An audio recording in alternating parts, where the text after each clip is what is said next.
сүйер қауым, міне бүгін өңіріміздегі Солтүстік Қазақстан облыстық Сәбит Мұқанов атындағы Қазақ саз драма театры өзінің 17-ші дәстүрлі маусымын ашқалы отыр.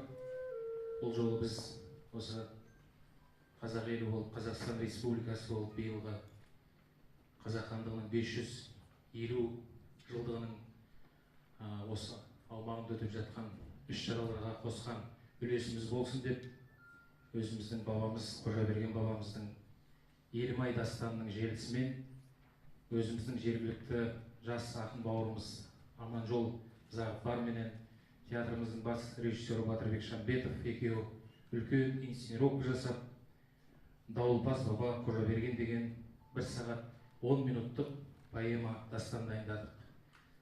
Сондықтан қош келдіңіздер. Кезегімізді мынау қызыл күрең шымылдықтың ар жағында өз кезегін аса күтіп тұрған сахна саңлақтарына берейік. Жақсы көңіл күй.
Батырлықпен даңқым жеткен Сібірдің батыс жағын мекенеткен Керейде Толыбай сыншық шул едім.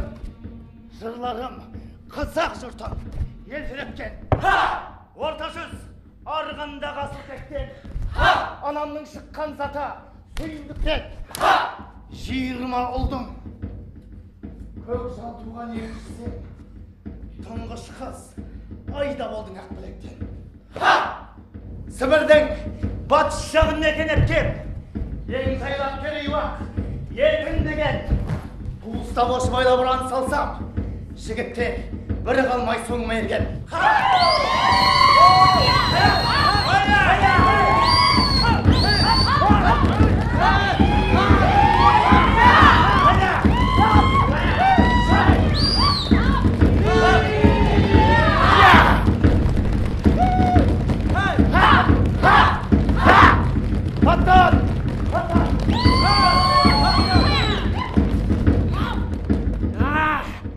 Шөткірмейін мұхас-сақот. Мұна біздің қалмақтың шыққан тегі манжор. Байкөлдің ар жағынан келдік. Қоролық деген қолтайшымыз көп елді жаулаймын деп шан таласып өткен. Мұна біз бұйрақты, халқиды, қосып алып, терістік шығыс Алтайға ойран салдық. Татардың барамсын да, барының да тонап, тентіретіп, түмен жаққа қаңғыртып жібергенбіз.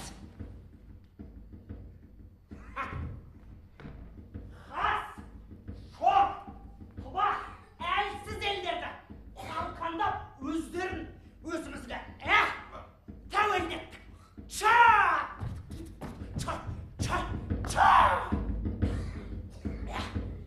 Алада есірген мұсылмандар құралашпен ескердің де көзін құртуға сәл қалғанда олар ана керейдің қолтығына тығылып аман қалды.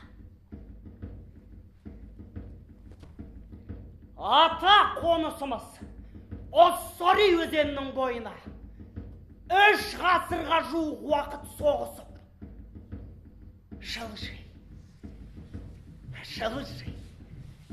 Мына қазақтың кең даласына да табан тіредік. Мен осы даланы билегім келеді. Мен осы даланың иесі болам. Ежелгі дұшпанымызды құртып, қойдай қырып, өзенін, қанын өзендей ағызып, мына кең далаға сайран салсам, арманым болмас еді. Қан жұтқым келеді.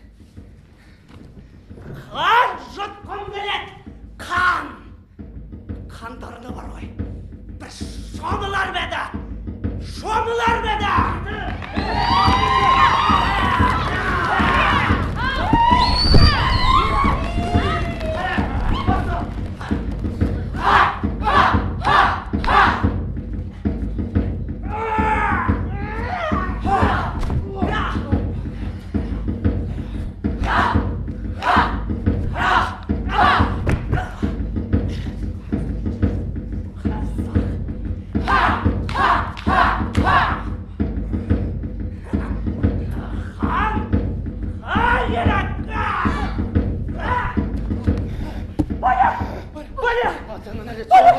Жандар шалып қал! Өттіп те кірмейін! Батыр екенсің! Сөз жоқ! Керек па? Мал мүлкімді! Алтын күмісімді! Өсіріңді! Қалайсың ба қатыныңды! Міне, сенің қатының түгілі, қызыңды да ұмытпа. Керек емес қазақ! Өтті көргенім бар! Жау қалмақ! Оқ атса да оңнан солдан! Майданда айнығам жоқ ерлік жолда! Ежелден керей мекен еткен Сібір! Қалайша шығарамын оны қолдан!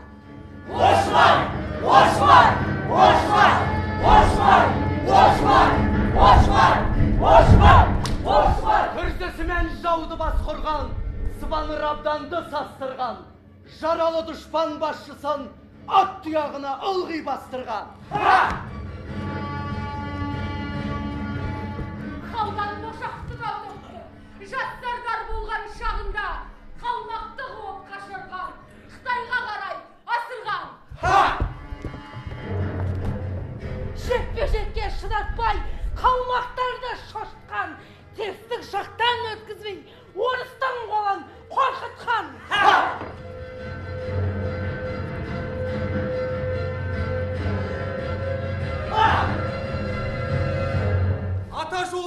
ұстап, қол басқарған жасынан, жақсыларды қадірле, тастаған жоқ қасынан.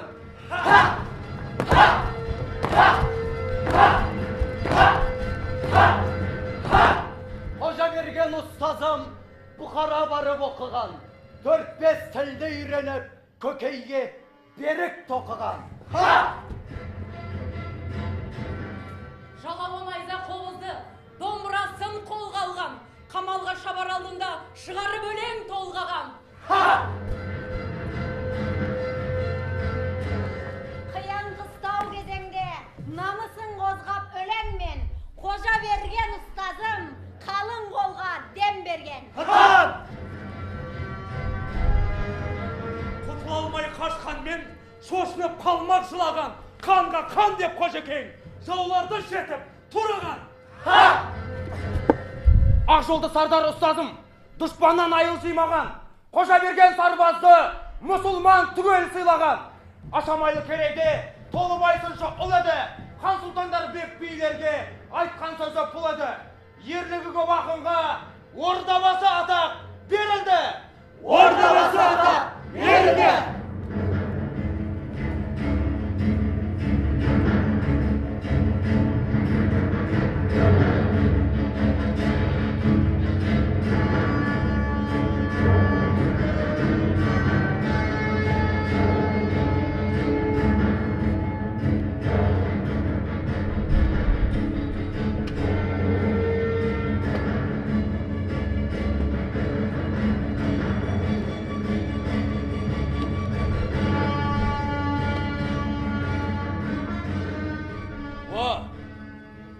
Алтылаштың ардақтылары, арыстан жалды, айбатты, 300-ге аты мәшһүр, жолбарыс жүректі, 25 жастағы Қожабергенді ордабасы етіп тағайындаймыз.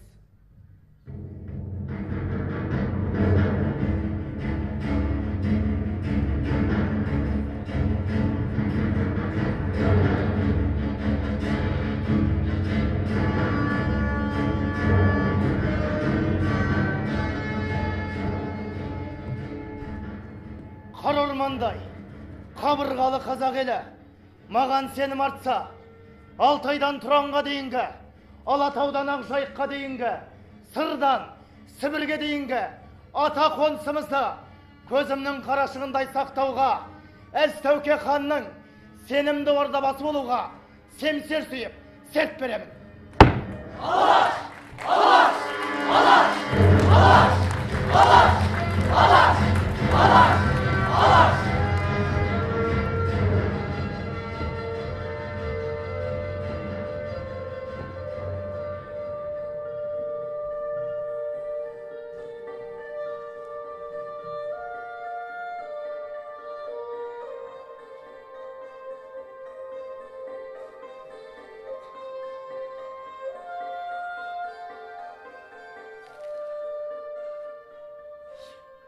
Я Алла, адамның арғы тегі қасиетті қара топырақтан жаралған. Сол адамзат баласын аяусыз қырып, ғасырлар бойы мекендеген, ата қонысын тартып алмақ болып, иесін тентіретіп, ұлын құл, қызын күң етпек болды. Сонда деймін-ау, осынау қонақ дәуренінің қасқағым мәуретінде алысып жылысып, жағаласып жауласып өткенде нені аңсайды, нені көксейді? Арылдатсын, иттенсін, қасқырлансын, адамдығы неде? Қасиеті қандай? Қаскөйлігі ме? Ауызданғаны ақуыз емес пе? Алғашқы естігені ана әлді емен, бесік жыр емес пе? Табалдырықты аттасымен ақ, төбеге де жетпей төбелесі жөнелетіні қалай? Айдай, өзегін өртеген өкініші, өзгені өлтіре алмағаны, өз өмірі қапса да, өзгенің оза шауып, өрлеп кеткенін көре алмайды. Зар тілегі зұлымдық. Ақсаққа тоқсақты қосып, шортыққа метікті жамай алмаған әлсіздігі, аруақтың азғаны, тәңірдің тозғанына ғана балайды. Итай, қақ сойылдың сартылын, қара шоқпардың қақтығысын, әні мен күйіндей сезініп, аттан мен ойбайға, Құдай мен біріндей табынып, еміреніп сала бергенде, кіндікпен маталған құдірет, туған жердің ақ төсін, ат тұяғымен езгілегенін білмейді. Түсінбеді. Әйтпесе мұңға өккен көп кеуденім, үнсіз оңқылым, бір арнаға жинаса, жер сілкініп, тау шайқалар ма еді?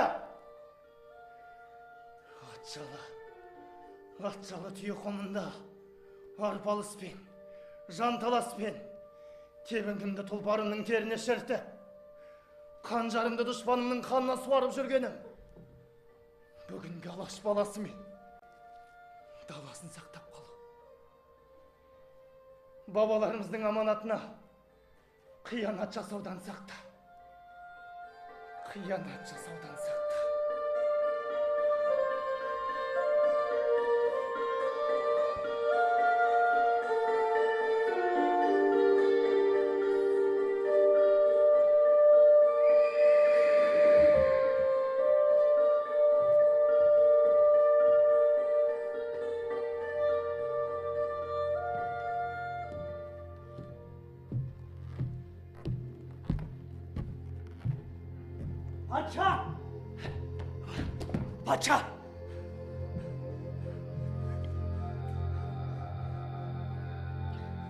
Патша! Бізге жәрдем керек. Биден туслач, патша. Жәрдем.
Алталаштың арқа сүйер сұлтандары мен билері бір тудың астына жиылып, төрт құбыламыз түгенделгенде ел тағдырын таразға салатын жеті жарғы заңымызды талқыласақ. 300-дің бас билері Төле, Қазбек, Әйтеке билер бастап, Мұхаммед, Қоқым, Сасық, Қожаберген, Едіге билер ақыл қосып, жаңарған заңның түйінін бекітті.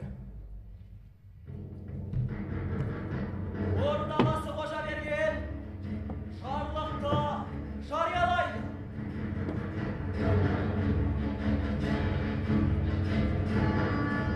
Ағайын, жеті жарғыға құлақ салыңыздар.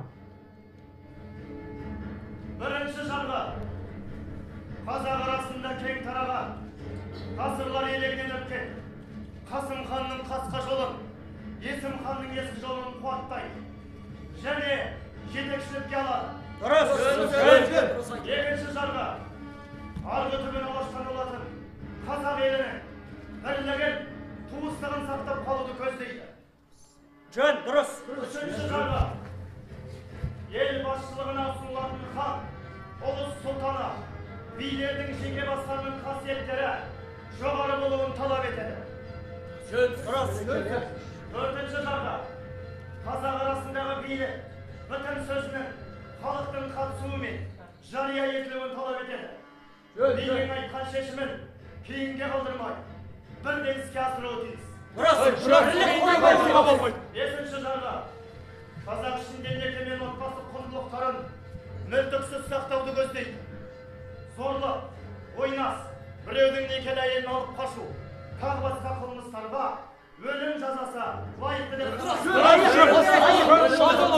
Алтыншы жарғы, меншікке әркімнің еңбекпен тапқан мал-мүлкіне қарсы жасалған қылмыстың қай түрі болмасын, ұрлық, тонаушылық өте қатал жазалануын талап етеді.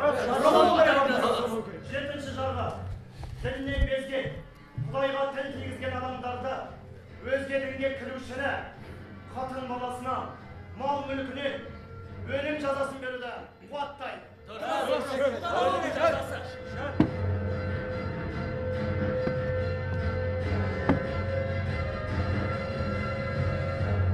Уа жұртым, жаңарған заңнамаға алып қосарларың бар ма? Уа ханем, 7 жарғыға алып қосарым жоқ. Сіздер не дейсіздер билер? Дұрыс айтасың. Уа ханем, сіз және де мынау қазақтың бас билері қосылып, келіскен шешімге кім қарсы келеді? Ешкім де келмейді. Жөн халайық. Заңнама заманға сай жазылған екен. Ешқандай қарсылығым жоқ. Ұлтқа лайық іс болды. Дұрыс, Құтты болсын. 7 жарғы тәртіппен келген бағымыз болсын. Ақ пен қараны, жақсы мен жаманды ажырататын жаңа заңымыз тентектіні тезге түзеп, ел ішін тәртіпке кетіретін құралға айналсын. 7 жарғы 7 ұрпағымызға дейін қызмет етсін. Әумин.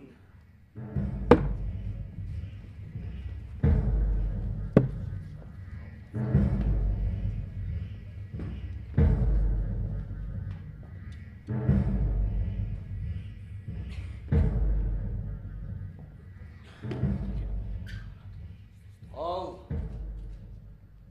келесі мәселеге көшетін болсам, буынсыз жерден пышақ ұрғандай бір шешімге келе алмай отырған жайым бар.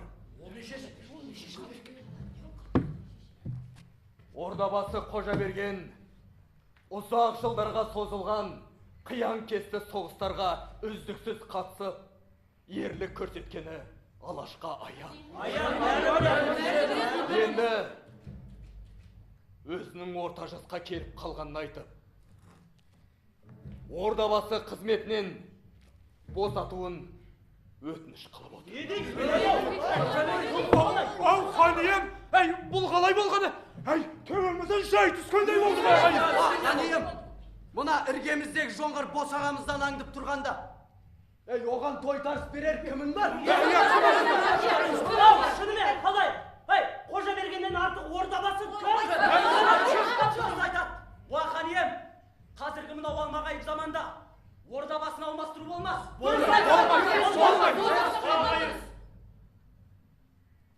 Уағайып. Кейінге жол берер кез келді.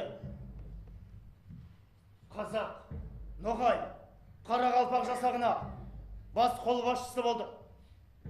300 қолын 23 жыл басқардым. Біздің Алаш жұртында да ел қорғаны бола алатындай қас батырлар аз емес, ханем.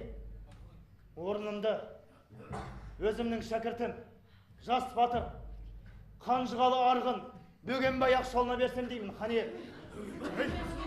Ой, қош екен, бәсін керейді. Ордабасына лайық батырлар толы жатыр ғой. Ордабасылық қызметін руына қарап емес, рухына қарап бекіткен жөн. Дұрыс, жөн айтты Қожаберген. Ханем, Бөгенбай рухты, қол басқаруда алғырлық танталатын батыр, ханем. Сөзіме құлақ асыңыз, ханем. Ой, бәрекелді міне. Тура биде туған жоқ деген осы. Бөгенбай болса, Бөгенбай болса. Расымен Бөгенбай айтуға тұрарлық батыр. Тұлпарды тұлпар көрсе, кісінейді. батырға батыр сенім артса, мен оны қош көрдім. Олай болса, жорық байрағы Ақша ұлы Бөгенбайға табысталсын.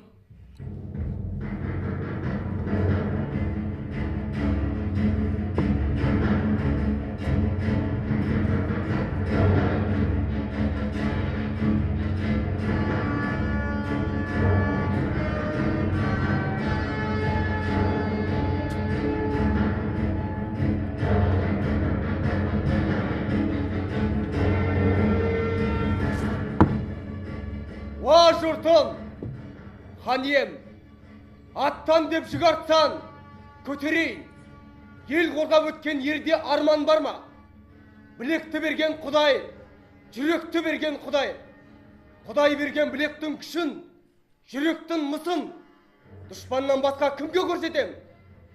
Қабырғамды қансыратса да, қазақтың туын құлатпауға ант етемін. Бөгенбай! Бөгенбай! Бөгенбай! Бөгенбай! Бөгенбай! Бөгенбай!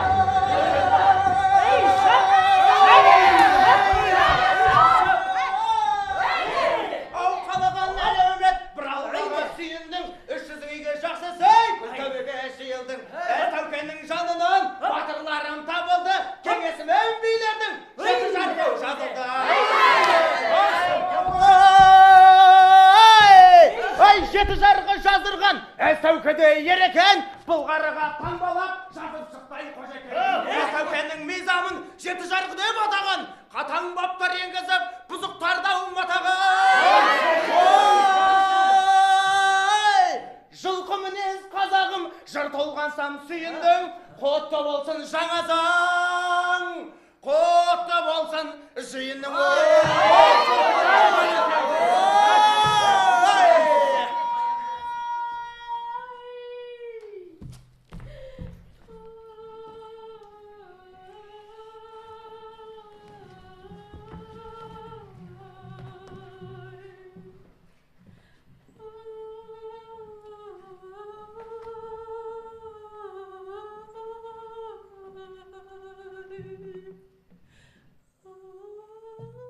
Тағдырдың жазуымен дәмі бітіп,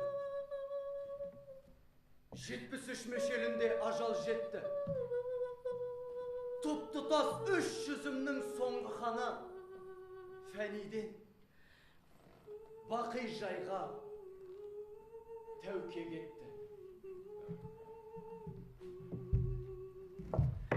Хақтың қырқы болғанда Қазбек, Төле, Әйтеке, Қожа берген мәжіліс құрып, келер жас ханның асы болады деп әлеумет мақұлдады құлақ түріп.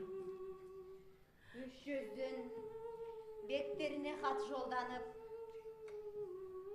осылайша ас уақыты белгіленді.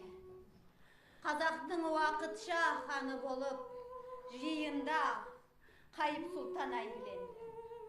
Салтанатпен Тәукенің асы өтті. Ас басқарған ас қапта еді епті. Қожа берген әнет пен ер Бөгенбай үш бименен ас қапқа жәрдемдесті. Осылайша Тәукенің жабдығы өтті. Хан болуды Қайып ер арман етті. Хан сайлауы боларын күткен ерге аңаулап жүргенде қаза жетті. Тәукенің басқа уәзір жігерсіз боп, хандықтың бөлшектенер шағы жетті. Би мен бек, төре шонжары келе салмай, дәурені қазағымның өтіп кетті. Осыны сыртқы жаулар пайдаланып, бақыт қыз қазағымнан ұшып кетті-ау. Ай, дүние, төңкеріліп неге кетпейсің ай, өшің бар ма алмаған ай, өгейлі қылып өптейсің ай, хан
Kaçın!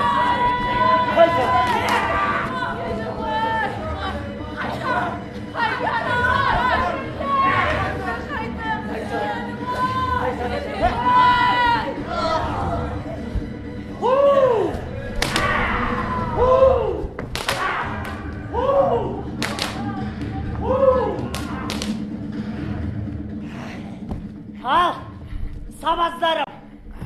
Қазақ жері біздің қолда. Біздің қолда. Тұр!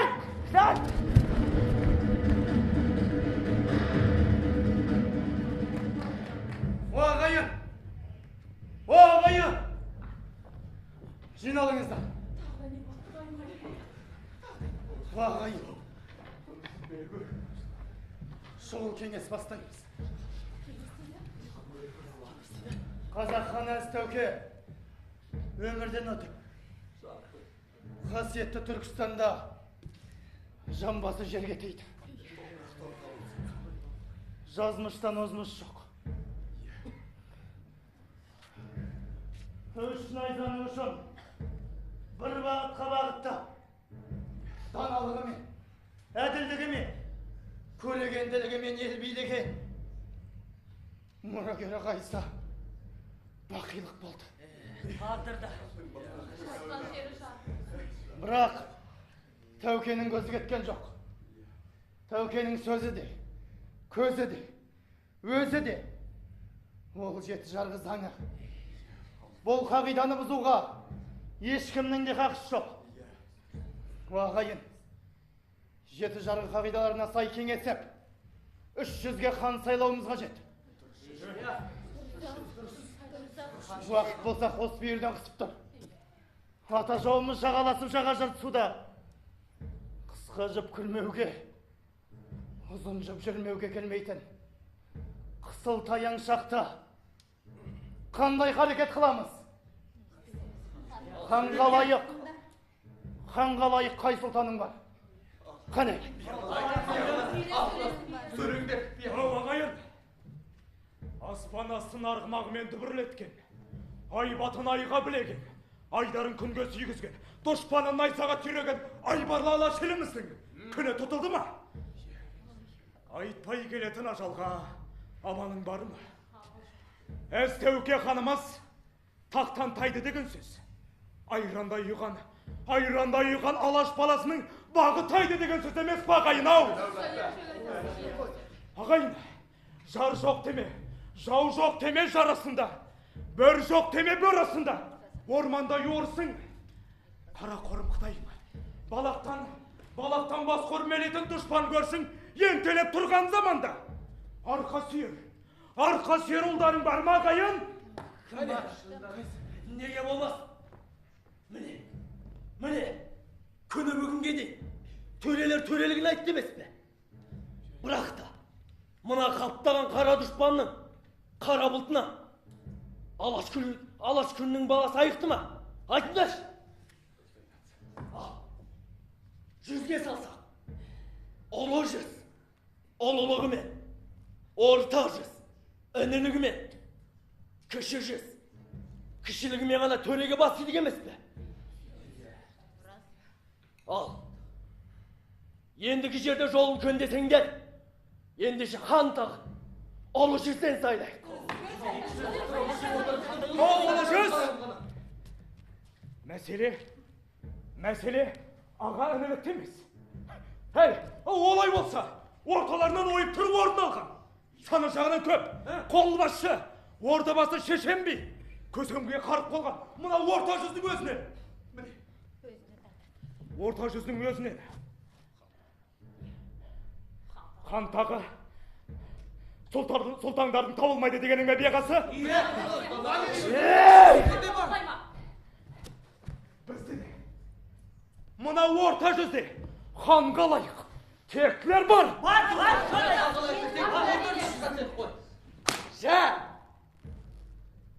Кіші жүз кішілігін жасап биліктен қағыла беретін болсақ, мына біздің кішілігіміз қайда? Батырымыз да, ақылымыз да, байлығымыз бен беделіміз де. Керек десең мына ешкімнің алдында елмейтін рухымыз бар екенімізді ұмытпаңдар. Кіші жүз деп кішірейте бермеңдер. Тоқалдан туғанымыз жоқ. Осы күнгі жорықтарың мен жеңістеріңе мына біздің де қосқан үлесіміз бар.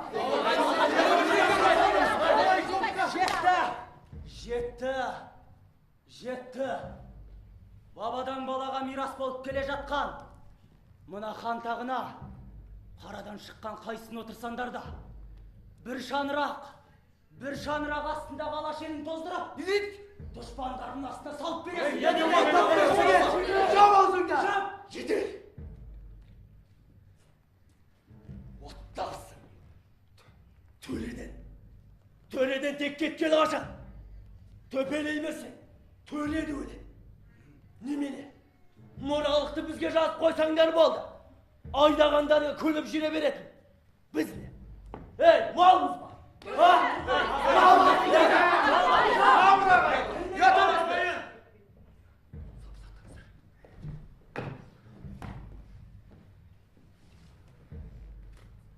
Бір хан өлсе, орнын басар. Көсемге жарамағанымыз ба? Әлде жаудан жеңілгеніміз бе? Хан өлгенмен хаты қалды, жарлығымен заңы қалды.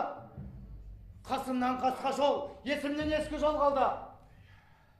Ал Тәукеден 7 жарғы қалды. Бас-басыңа билікке таласқанша, хан жарлығы жазылған 7 жарғыға билік берейік. Қалай жазылса, солай болсын. Қожа берген! Сол 7 жарғын жазған мына сен өзің емессің ба? Өз басыңның қамын күйттейтін заңға ұйып үңіліп отыратын уақыт емес. Иә. Берсең қолыңнан, бермесең жолыңнан. Кіші жүзден де өз басымызға хан табылады. Так, бізге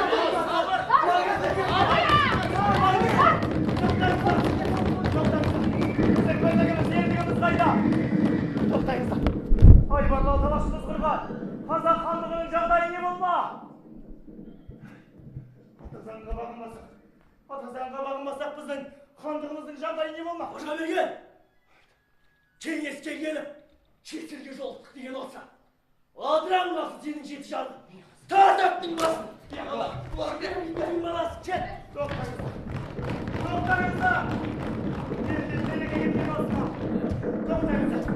Тоқтаңыздар! аласапыран заманда таққа талас деген не сонда? Ертеңіміз сыйламасақ, елдігіміз не болмақ? Заңымыз сыйламасақ, жеті жарғы не болмақ, ағайын? О, ертеңі не қалып жеті жарғы? Еліңді, жұртыңды жиып ал! Тарт!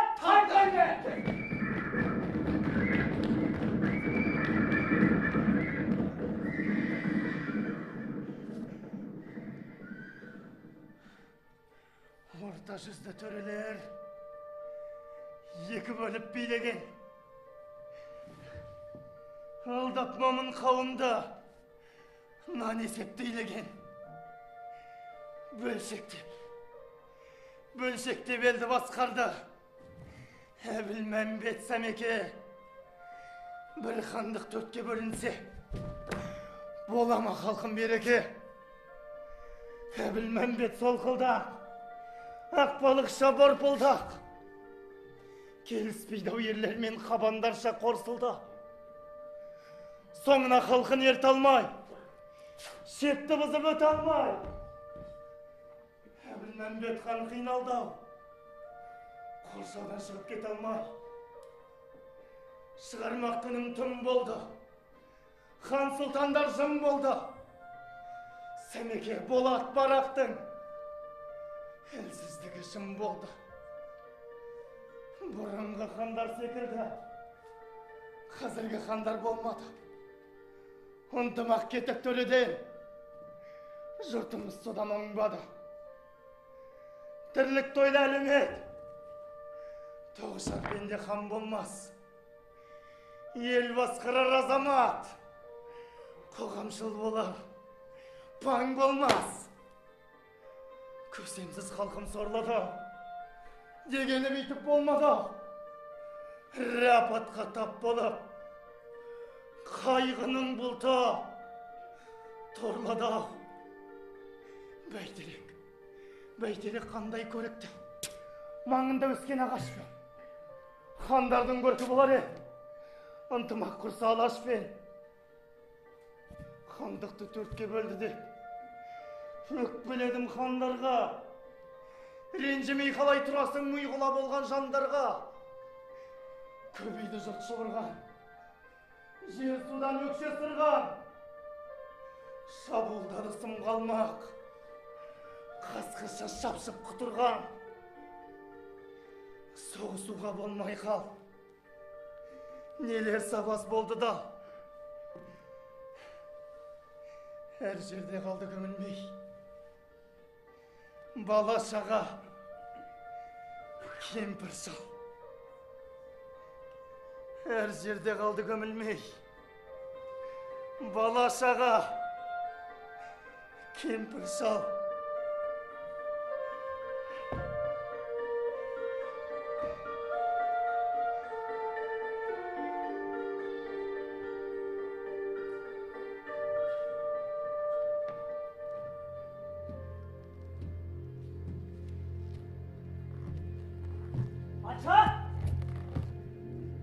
Патша, бит ялалып. Жеңіс, патша! Жеңіс! Керейді қуып шығып, Омбөзенін тартып алдық. Ертіске орнап халқы шатып алдық. Көк шалғын қазақ жерін қанға бояп, Сахарада лаң салдық. Міне.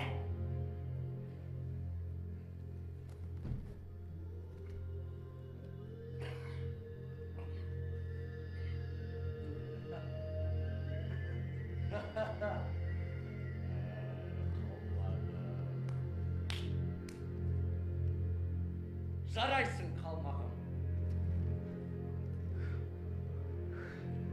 Шабуылды жалғастырыңдар. Әлбетте. Маған тағы да жер керек. Ал маған қан керек.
жоңғарлар дәу мылтықты қолданған соң керейдің біраз жері қолдан кетті. Шайқасты кәпірлер мен сарбаздарым бел буып тәуекелге қойып берді. Қарашада тобат тұяғынан мұз ойылып, көп қалмақ Омбы өзенінде суға кетті. Сан өтті қолдан қолға Омбы өзені, соғыстың ауыр тиді бұл кезеңі. Қалған соң атамекен жау қолында, өртенді соны ойлап, жұрт өзегі. Түнге соң Найзырыста үлкен қауіп, ол достар оқ боратты амал тауып, шар түсіп, маңымызға жарылған соң, ештеңе өндірмеді жауға шауып. Шырақтар оқ жаудырды өршелені, тастауға Омбы өзенінен бізді бөліп, еріксіз шегінуге мәжбүр болдық.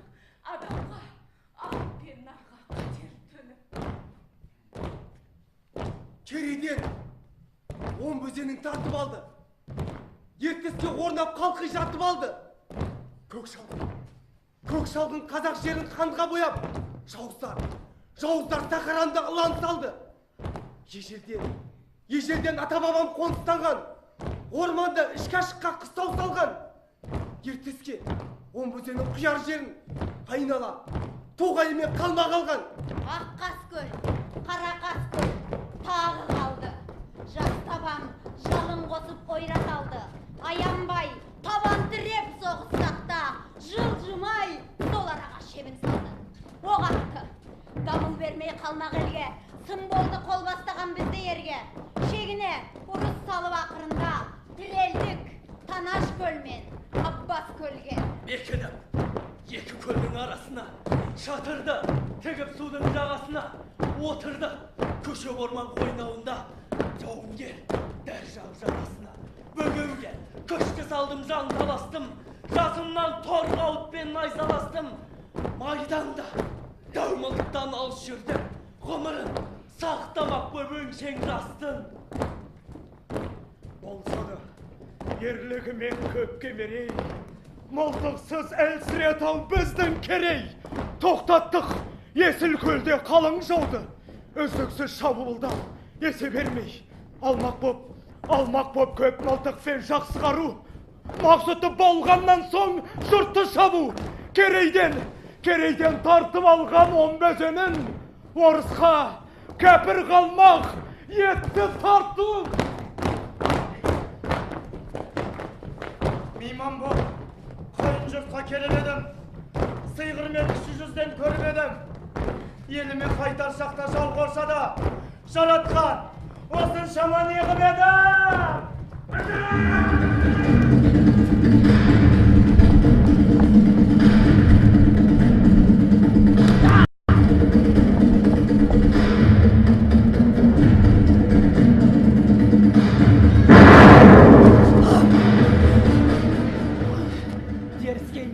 Алатауды қалма қалды, Найман мен Қоңыратты қуып салды. Қайран жер жау елігіне өткеннен соң жоңғардың Алатауы деп аталды. Сайран мен Сауқанды ойрат алды, қаңсырап Тарбағатай жайсан қалды. Найзалап балаларды қаншер жау, аямай қырып салды кемпір шалды.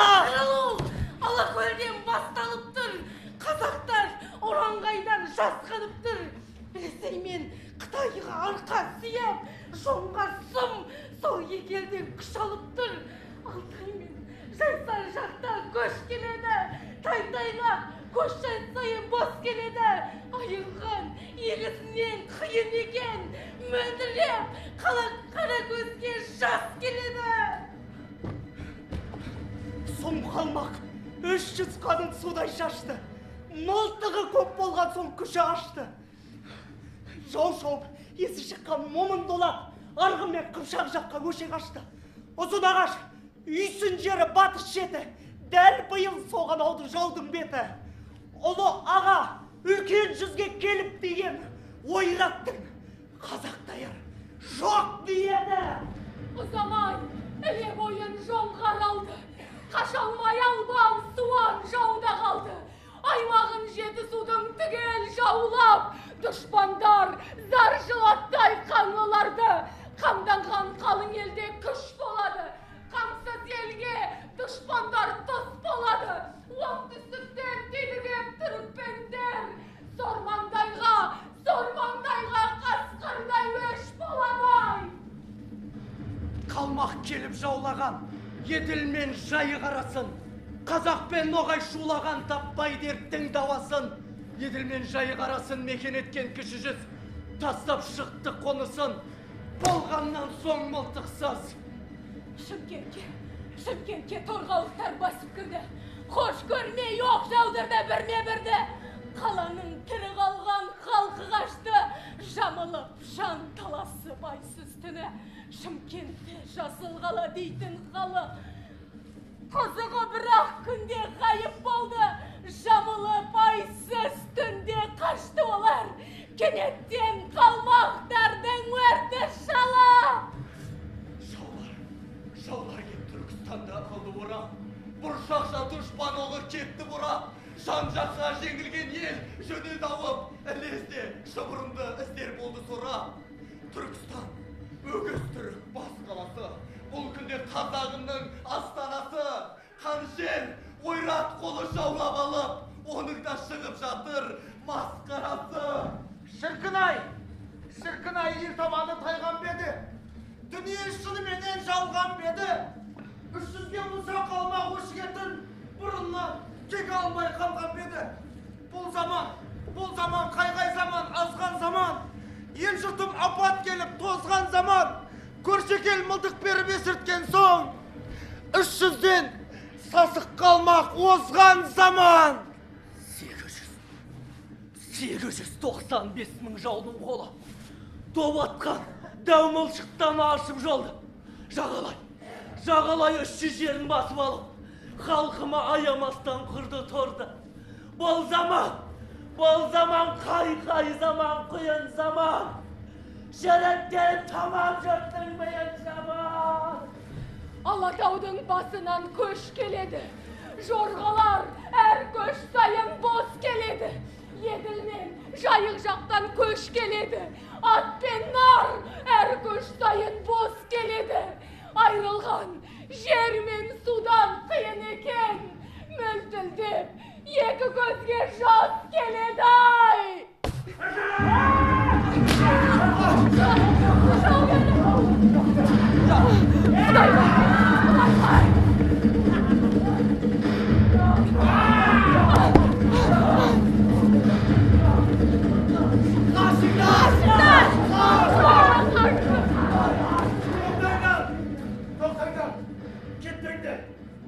Соғыс уаты жаумен, бұл міндетің. Аянбай қылыштасар келдіретің. Шабуылысын қалмақты күштекенде, кетпеңдер, жылдан қорқып тарап бәрің. Болып тұр халқым үшін ауыр кезең. Найзаңды боздақтарым жауға кезең. Жырылып өз тобыңнан алып шақтама, ер жігіт оңалмайды елден безген. Салса да жоңғар қатты бүліншілік, қуса да елден жерден бұт жұтқылық. Шыдаңдар тобыңызбай азаматым, арлар әлақпастан қиыншылық. Пайдалан қазақ ноғай құралыңда, көтере айта алаш деген ұраныңда.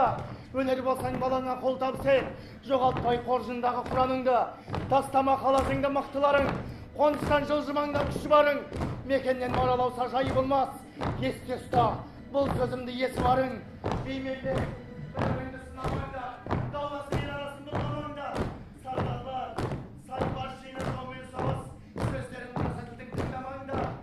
Жұрықта жолың болсын азаматым, болыңдар жолдан кетті қайтаратын. Кеудеңде шыбын жаның болса егер, жоғалтпа жер бетінен қазақ атын. Алаш! Алаш! Алаш!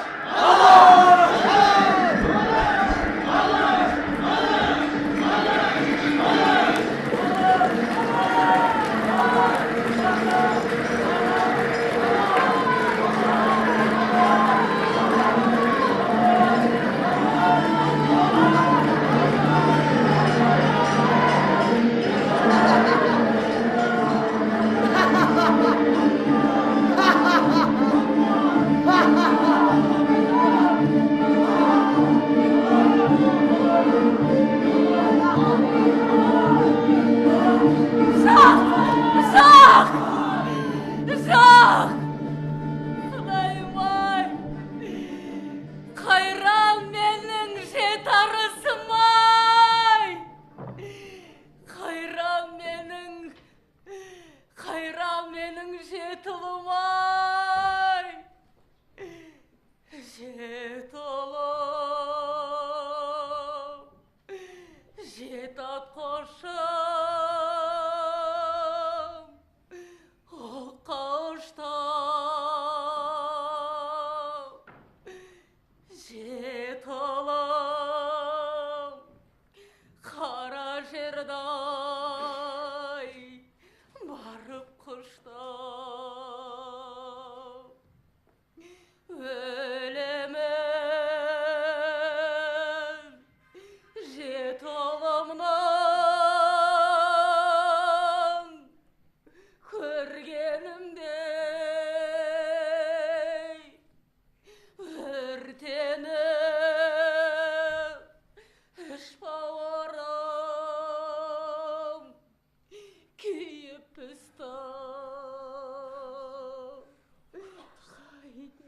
Көріп тұрсың Айшажан, мынау қырғын жасықты. Қаза тапты қанша адам тойтарғам деп бұзықты. Ойлаған мен Айшажан, төгілген қайта толмайды.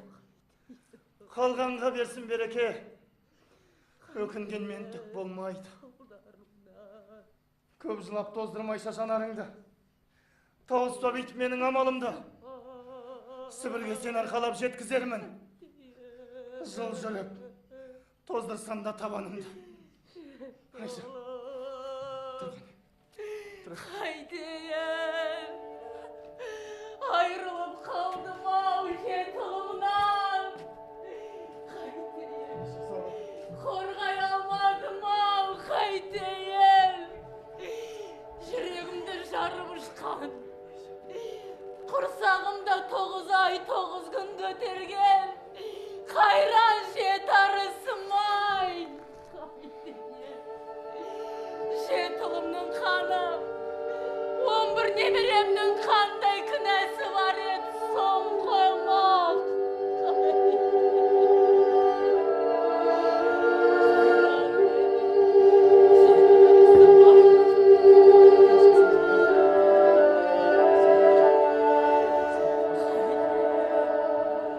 Көрмей алмадым ау,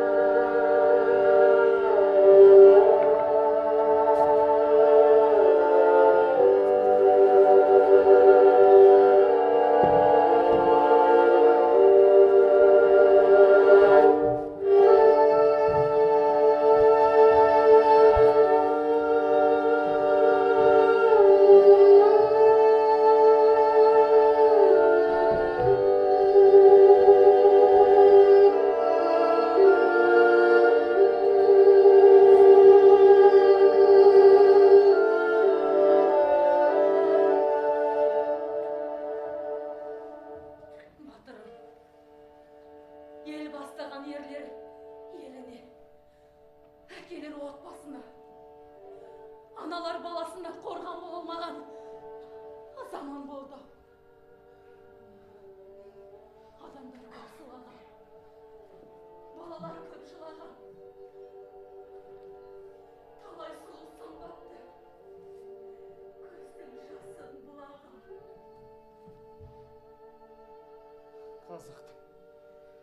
Қазақтың жасыл даласын түтін мен шаңға орантты.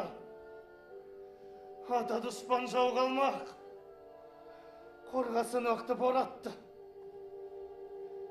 Ата қалды баласыз, бала қалды анасыз. Көшкен алмай әр жерде, науқастар қалды банасыз.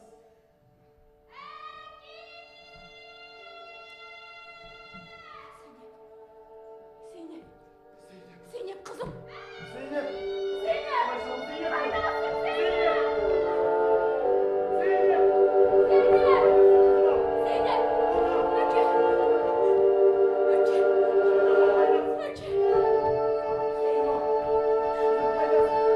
Әке!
Уа, Дауылпаз баба. Қазақ әскері жеңіске жетті. Жоңғарлар тартып алған жер суда қайырып алдық. Не дедің сен?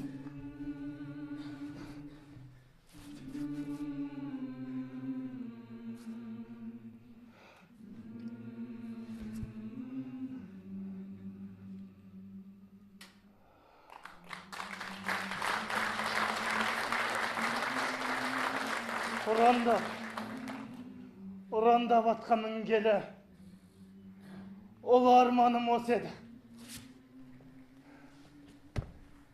Ұрандап атқа мінгелі, ол арманым осы еді. Сөзіме құлақ сал азаматым. Ұнаса, менің айтқан насихатым. Кеудеңде шыбын жаның болса егер, жоғалтпа жер бетінен қазақ атын.